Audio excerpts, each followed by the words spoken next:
Here we go. We'll go with Ryan in Florida. Maybe Ryan, you're on with Don and Matt. Maybe you can get us closer because you say you can come to God through skepticism.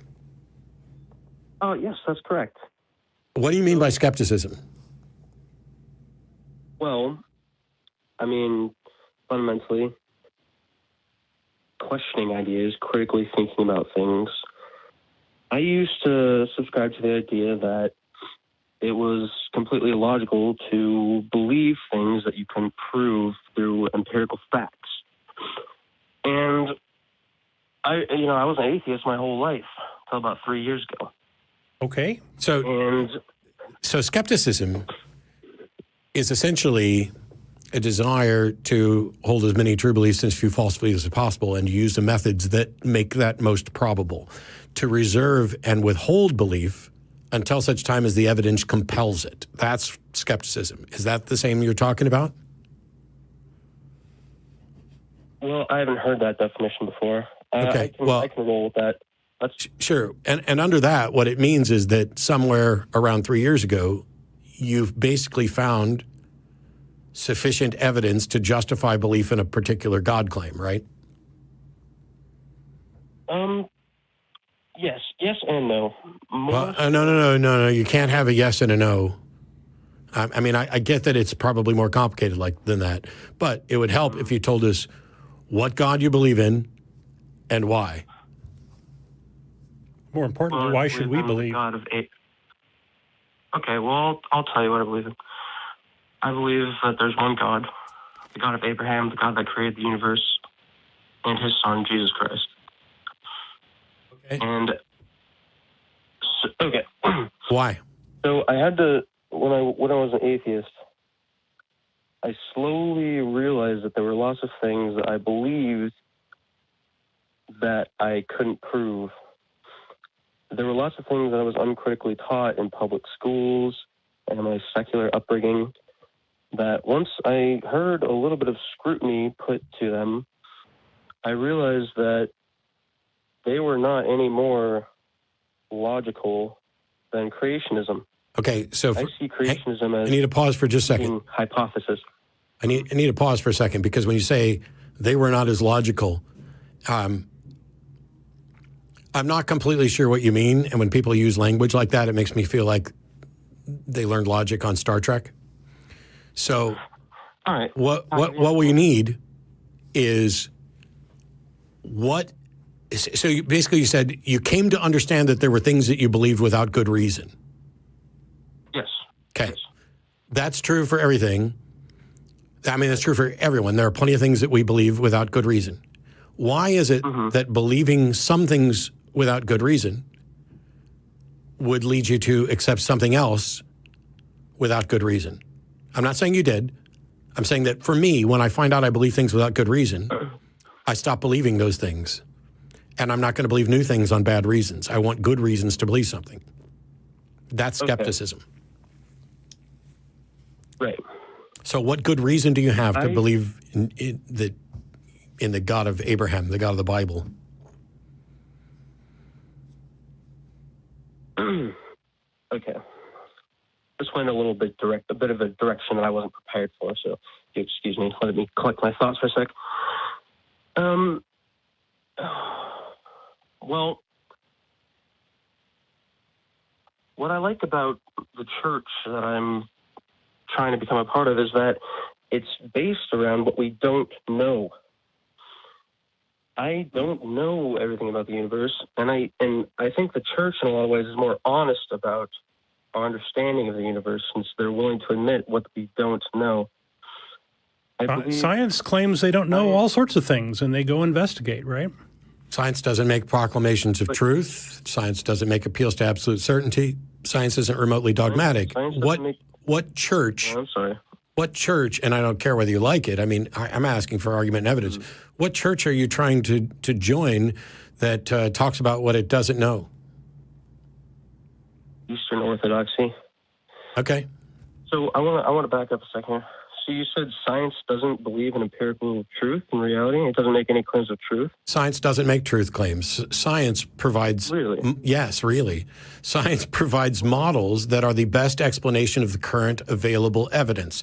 Those models are subject to testing and subject to revision so that when we find new information, we actually modify what the scientific model is. These are not proclamations of truth or certainty at all. These are our best understanding of all of the available information. It is the most intellectually honest and most intellectually rigorous process that I'm aware of.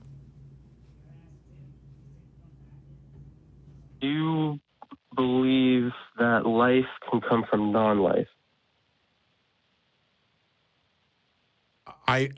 Well, at some point in the universe, all the evidence points to the fact that there wasn't life, and now there is. Mm-hmm. So I would have to reach the conclusion that, yes, there is some way that life can come from a place of non-life. How or why how it happens, I don't know. So there's not much evidence to suggest that that's the case. There's right? Wait, whoa. Once upon a time, does all the available evidence, best evidence about the universe, suggest that at one time there was not life? I wouldn't say that necessarily. You wouldn't. So 13.5 billion years ago, when the best scientific evidence shows that we didn't even have many of the molecules that were on the periodic table, you think there was life? I don't know if that's exactly proven how old the universe is. From what I understand, that number keeps changing all the time.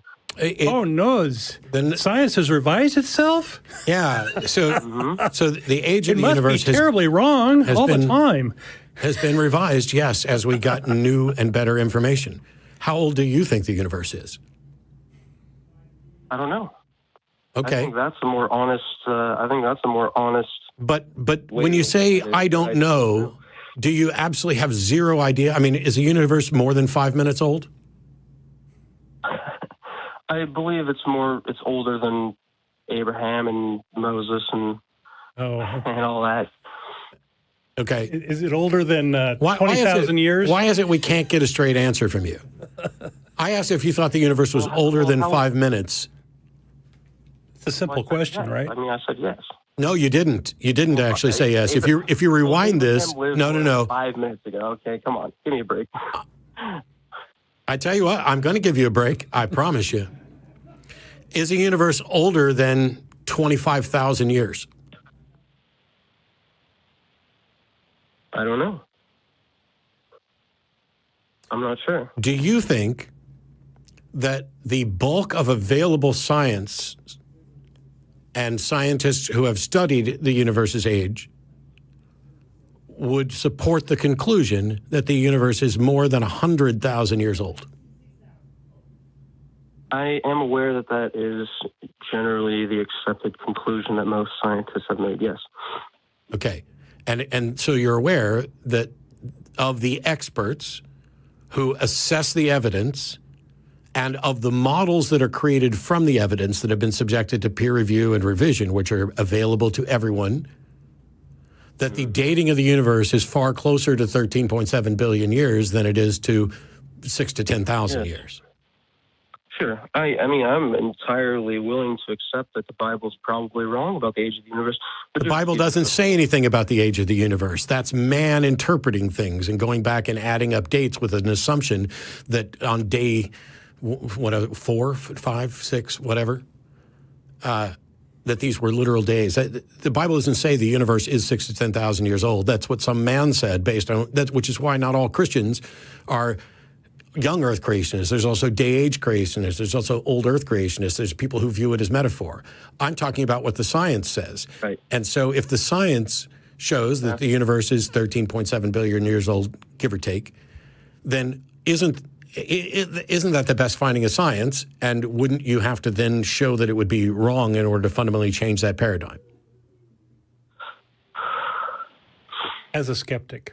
Well, I'm not going to pretend that I fully understand all of the research that went into that. What I do know is that there doesn't seem to be that much of a consensus on this point, and it seems to change a lot. And, I mean, I don't see how, if the universe is that old, how that disproves God.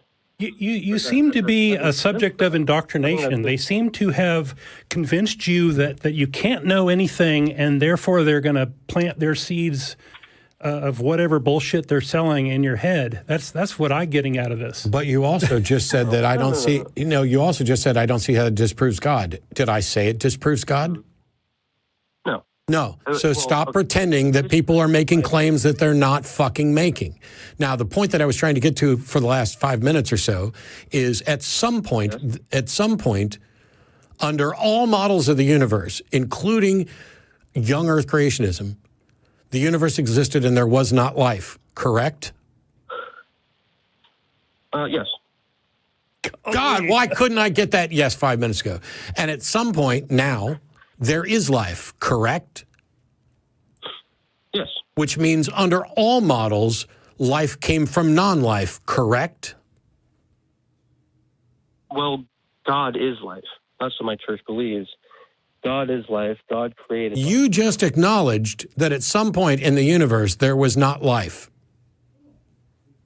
But God is outside the universe. My mistake. I'm back up. I did not mean to say that. Okay.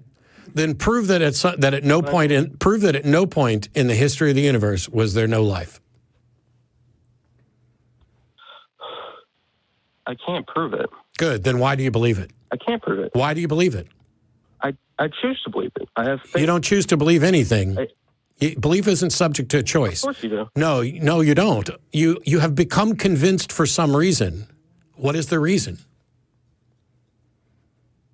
I've had personal experiences. That's not convincing to us, though. Cool.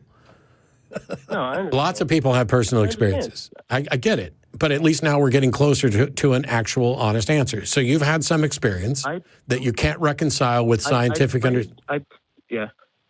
I prayed to a God I didn't believe in when I thought I was dying once. Okay. And you know what happened when I prayed? Nothing. Absolutely nothing happened. Okay. So I thought, well, yeah, that was a waste of time. I won't do that again. And then a few years later, well, it happened again. And I prayed, and this time, something changed. I don't know what happened. Okay. I begged God. I said, let me live. I'll start going to church. And I mean, it's silly. I didn't know anything about Christianity at the time. And Ryan. I think that was a very immature way of looking at it from my point of view. Ryan, so let me exercise a little skepticism that might teach you something about skepticism. You just talked about 2 different times where you were going to die or thought you were going to die. And the first time you prayed to a God you didn't believe in, and nothing happened. And the second time you prayed to a God that you didn't believe in, something happened. But the truth is, you lived through both of those. Of course. Why would you credit the second one? Why would you credit the second time? Why would you credit the second time to a God and not the first time to a God? This is called a post hoc rationalization. First one to a God. What's that? Well, according to the medical science, I was having panic attacks, and I wasn't actually going to die anyways. But it's funny all I'm saying that you didn't die, and science tells you why, and yet you're sitting here pooping all over science because something. What changed, Ryan, in that second experience where you prayed to God? What changed?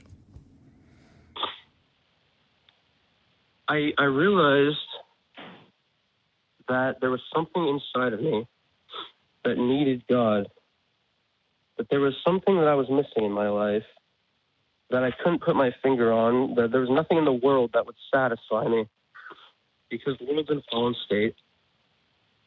We're in the world, but we're not of the world. Okay, I'm not interested in religious platitudes. What was it within you that you think needed God, and how do you know that that's accurate? I know it's accurate because just about every group of human beings on the planet believe in some sort of God. You know, I'm sure there's exceptions. I'm sure there's plenty of exceptions. Okay, there are. But it's there a are universal human idea. Okay, there have been a lot of seemingly near universal human ideas that we don't think are correct. Sure. So the question I asked, though, was what is it within you that you thought needed God, and how do you know that that's true, real? Well, I needed salvation. You know, I need salvation. From what to what, by whom? From death. You need salvation from death. Yes. God is life. He created man with... You're telling me what you believe, and none of that is something that you can demonstrate is true. Every time I get to this of what did you need and why, you just keep going back to religious stories and platitudes. So everybody's going to die. Do we agree on that? Yeah. Okay. So how can you be saved from death, and how do you know that that's true? Because God sent his son Jesus to prove to us... How do you know? The plan of God, which is to resurrect all human beings and to have everlasting life. How do you know? That's a story. How do you know it's true? I don't know it's true. I choose to believe it's true. I have faith that it is true. Someone has convinced you, somehow, some experience, some individual has convinced you that this is the case. You don't simply decide, like, hey, today I'm going to believe that Muhammad is the one and only prophet of God. You don't decide those beliefs. You become convinced. Well, so did you. I'm sorry. Excuse me. So did you come to your beliefs in a vacuum? Was there no one who influenced you? No, there were plenty of people who influenced me. I'm not talking about influence. I'm talking about beliefs are the result of becoming convinced. For a period of my life, it used to be more than half, but now it's not because I'm old. For a long time, I was a fundamentalist Southern Baptist Christian. I believed in many of the things that you're talking about. Now I don't believe those things because I realized I did not have good reasons to believe them. And much like you, when I found that I didn't have good reasons for believing things, I had no choice but to stop believing them. I could not remain convinced once I spotted the fallacies, once I spotted the bad arguments, once I spotted the dearth of evidence to support it. All right, that's great. What you're describing right now is almost a mirror image of my life. I grew up secular in public schools, uncritically taught that evolution is how, all species originated, and that, the Big Bang Theory is what created the universe, which is a Catholic idea, by the way, which I don't subscribe to. And once I started hearing good arguments about this, I came to the conclusion that I think God makes more sense. Because it explains everything? No. Because it's honest enough to admit that it doesn't know everything. No, that's a load of shit. God is claiming to know absolutely everything. And the people who are claiming that there is a God are pretending that there is an answer for absolutely everything and that they have access to it. Not in this life. What other life is there? You have no reason to think there's any life other than this one. Well, how about all the people who died? We were talking about this earlier. You were talking about this earlier. All the people who died knowing they were going to another life. They didn't die knowing. They died believing. The fact that you are convinced of something doesn't mean you know it and doesn't mean that it's true. People are convinced of all kinds of things. Wait, I'm sorry. Can you explain the difference between knowing and believing to me? Believing is being convinced that it's true. Knowledge is a subset of belief. And while philosophy tends to define it as, for example, justified true belief, that it is justified true, I think there are problems with that. Generally saying to know something is to believe something to such a high degree of confidence that it would be worldview altering to discover that it was wrong. Right. So knowing is a truth claim, right?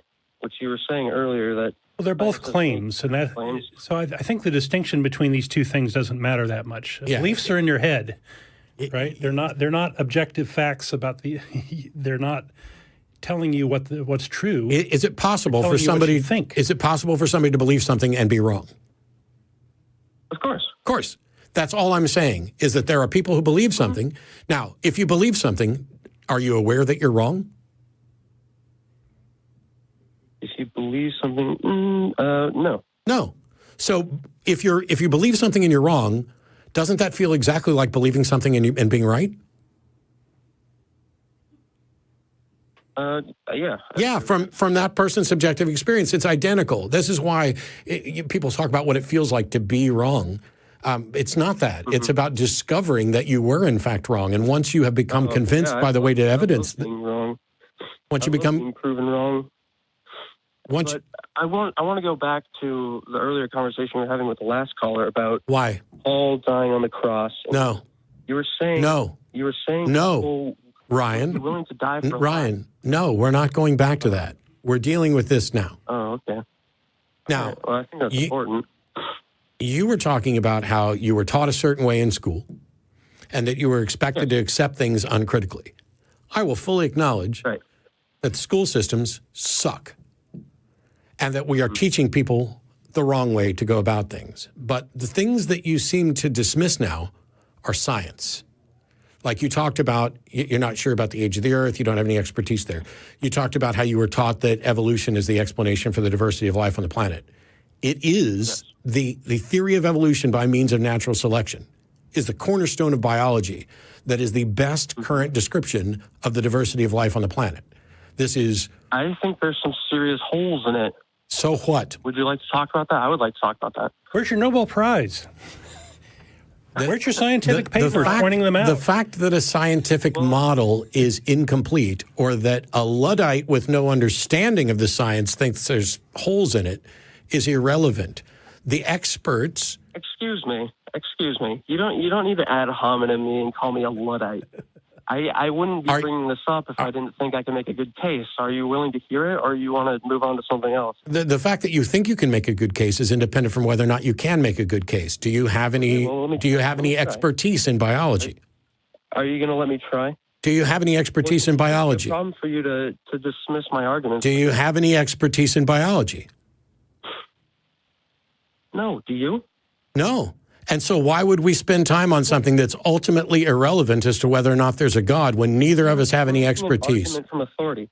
You're making an argument from authority. No, I'm not. Tell you what, present your argument, and if we find the flaw in it, will you promise to start studying and actually applying skepticism to your beliefs? Sure. Thank you. So, evolution, as I understand it, yes, as a layman, it's the idea that there are genes going back to the first single cell on Earth, and it reproduced, and over a long period of time, the genes that produced successful reproductive selection lived on. So we went from a single cell to all the diversity on the planet. Is this correct? No. Okay. Where am I wrong? Well, it's somewhat sloppy in the sense that we have... I'm being brief about this. So your understanding of how evolution works in the model by natural selection, it's not about the ones that were necessarily best at surviving. It is probably better viewed as evolution selects against certain traits. And that way there are negative traits that persist as well, as long as they're not sufficiently negative to keep something from reproducing. But that doesn't begin with, hey, there was a single cell that necessarily led to everything. What you get initially is self-replicating molecules, as best we can tell, which would be something like RNA, DNA. And that process copies, and sometimes there are errors in the copies. And sometimes those errors are sufficient for the organism to not be able to reproduce and pass on its genes. And sometimes those errors actually result in something that may be beneficial. Okay. All right. I'll accept that. So, but I mean, the general consensus usually is that the first life on Earth started in the oceans. No. Do you believe that? No. Okay. Okay, we've gotten off the topic of evolution. Why is evolution wrong? Okay. Picture something that does not have a wing, some sort of organism does not have a wing. Now think about the level of steps required for an organism. Charles Darwin discussed this issue in his book. As has every modern biologist. How many steps do you think you need to take, and how much time do you need to take to get to a wing? Have you ever seen a flying squirrel or a flying fish? What fundamental sexual advantage would it be to have a non-functioning wing? Right? Like this is something that takes place over one generation. It's got to be multiple, many. Yeah, this is the thing that thousands of years. This is the thing that you didn't pay attention. Discussed in these books. This is the thing that you didn't pay attention to. It's not what benefit would there be to have half a wing. It's not like, oh, we grew a feather. Is the change that allows, for example, a flap of skin on a squirrel to allow it to float gradually down, is that sufficiently negative to prevent it from reproducing? As long as it's not sufficiently negative, it will continue to pass on that genetic aspect, and over time, that can change into something that ends up having a use. Well, sure. I mean, if you want to reframe it to something as simple as a flap of skin, I can buy that. I believe in adaptation. A squirrel is still a squirrel. I don't think that there's any proof that a squirrel can become something that isn't a squirrel. Right? I don't think it's possible for a squirrel to... You do not understand evolution. Years, 100 billion years. You do not understand evolution, and you're sitting here talking about, I don't think that there's enough time to do this. Do you have any expertise in the field at all? Have you bothered to study it? Because the people who do... how old the universe is. You don't even know how old the universe is. The people who have actually studied this, and you can go read their work, will make the case. All you're doing is sitting there sticking your fingers in your ears and saying, nuh-uh, I don't think there was enough time. Well, who gives a shit whether you think there was enough time? No, I don't think it's an issue of time necessarily. I think it's an issue that it's just not possible. So explain to me how... So you've decided as a skeptic that evolution is not possible. How the fuck did you do that? Well, you don't believe that... I mean, you believe tons of things aren't possible, right? No. You believe anything is possible? No. I believe that possibility needs to be demonstrated and that impossibility needs to be demonstrated. And when neither have been demonstrated, then you're in a position... Shut up. When neither has been demonstrated, you are in a position where the only reasonable answer is that you don't know if it's possible or impossible. Now, how did you determine that evolution isn't possible? Present your work. Well, I prove that it is. You can't prove that it is possible. It's never been observed. You're the one making the claim. No, evolution is the claim. No, evolution by means of natural selection is the model. Evolution is an observed fact. It's a change in allele frequencies over time. You need to prove a negative now. Yes, and you can prove negative. You offered to do so. You can prove a negative. You offered to prove that evolution was wrong, and we gave you a chance, and now you're spinning around. Let's move on. You can prove a negative, Ryan. You should go look that up next. You should look up evolution. You should look up how you can actually prove a negative, because you're confusing a negative to prove something is not the case with a universal negative.